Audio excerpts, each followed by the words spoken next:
Kabombo Star Nation, ilang araw na nating inaalam at binibisita ang iba't ibang tradisyon at selebrasyon sa iba't ibang bansa. Kaugnay nga sa araw ng Kapaskuhan.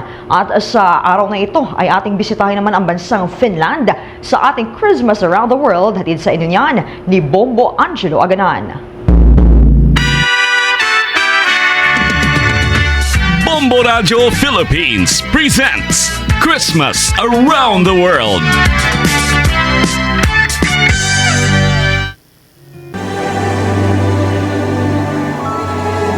Maliwanag, nagniningning, at tahimik. Ilan lamang yan sa mga paraan kung paano ipagdiwang ang Pasko sa binansagang homeland of Santa Claus sa hilagang bahagi ng Europa sa bansang Finland.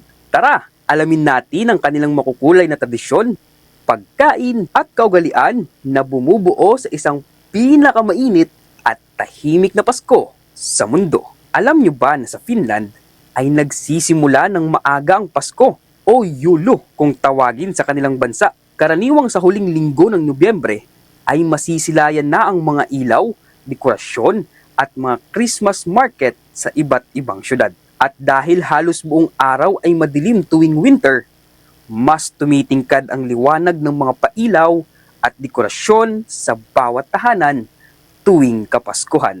Mahalaga naman sa mga Finnish ang pagsunod sa tradisyon at ilan sa mga ito ay kakaiba.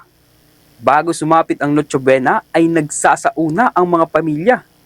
Panlinis at pamparelax umano ito at isang simbolo ng pagpasok sa Pasko na may malinis na katawan at isipan. Karaniwan din na bumibisita ang mga pamilya sa sementeryo bago sumapit ang bisperas ng Pasko para magsindi ng kandila sa libingan ng mga yumaong mahal sa buhay. At alam nyo rin ba na sa isang lungsod sa Finland na tinatawag na Turku, pagsapit ng tanghali tuwing December 24 ay formal na idinideklara ang Christmas Feast, isang tradisyon sa loob ng mahigit 700 taon kung saan itinatakda nito ang pagsisimula ng isang tahimik, payapa at sagradong Pasko sa buong bansa.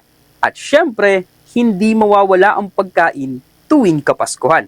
Sa kanilang Christmas Eve dinner, tampok sa kanilang handaan ang ham, kaletki, rosoli salad, baked salmon at pipar kakut o mas kilala sa tawag na gingerbread cookies. Yes, maraming Kasapit po event, yung- especially nung last month, November.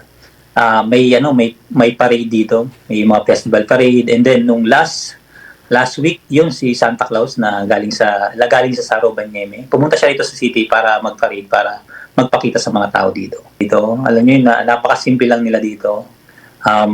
Nagbe-bake lang sila ng napakasimpleng, parang cookies sa tawag nila doon, cookies. And then yun, konting parang nag-wine lang sila. And then tapos na. Parang ganun na lang din. And then pumupunta sila sa city kasi may tinatawag dito na na City Square or yung tinatawag nila dito na cathedral, Helsinki Cathedral. Kaunting trivia lang mga kabombo. Alam nyo ba na mayroong mahigit 17,000 na Pinoy ang naninirahan o nagtatrabaho ngayon sa Finland? At karamihan sa ating mga kababayan ay dito na rin nagdiriwang ng Pasko. Katulad na lamang ni Mike na 4 na taon na umano siya sa Finland at sa 4 na beses niyang nagpapasko dito ay halos nakuha o naggaya na nila umano ang tradisyon at gawin ng mga Finnish sa pagdiriwang ng Pasko. Sa pagtitipon ng mga Pinoy sa Finland para sa pagdiriwang ng Kapaskuhan ay nagiging simpleng salo-salo at kwentuhan lamang ito katulad ng mga nakagawian ng mga lokal. Sa kwento ni Mike, malayong malayo kung paano magdiwang ang mga Finnish ng Pasko kumpara sa ingay ng selebrasyon nating mga Pinoy. Kung sa atin ay may hiyawan, kantahan at sayawan, doon naman sa Finland ay tahimik ang paligid sa araw ng Pasko. Pribado umanong magdiwang ang mga lokal dito. Tahimik, ngunit masaya. Kung mayroon mang maihahalin tulad na katangian sa ating mga Pinoy, mainit at maayos din kung tumanggap ng bisita ang mga Finnish. May yun, unang-una yung bazaar, yung kainan. May mga kainan doon, may mga handaan, syempre yung mga produkto na ibinibenta ng mga Pilipino At the same time, yun, may pa-contest, may kantahan, alam niyo naman, Pilipino, karaoke, may karaoke yan.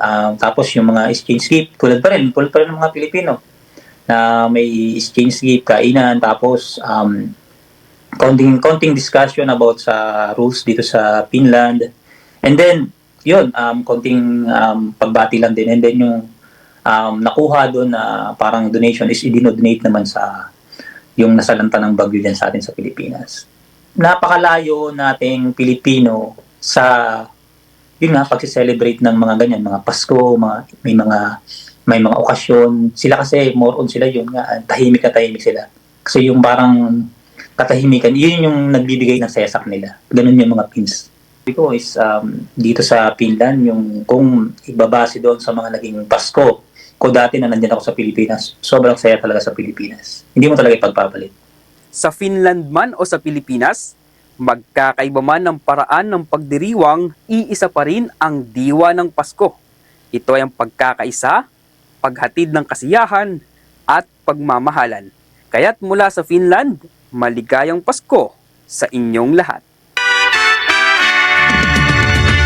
Watch out for another edition of Christmas Around the World.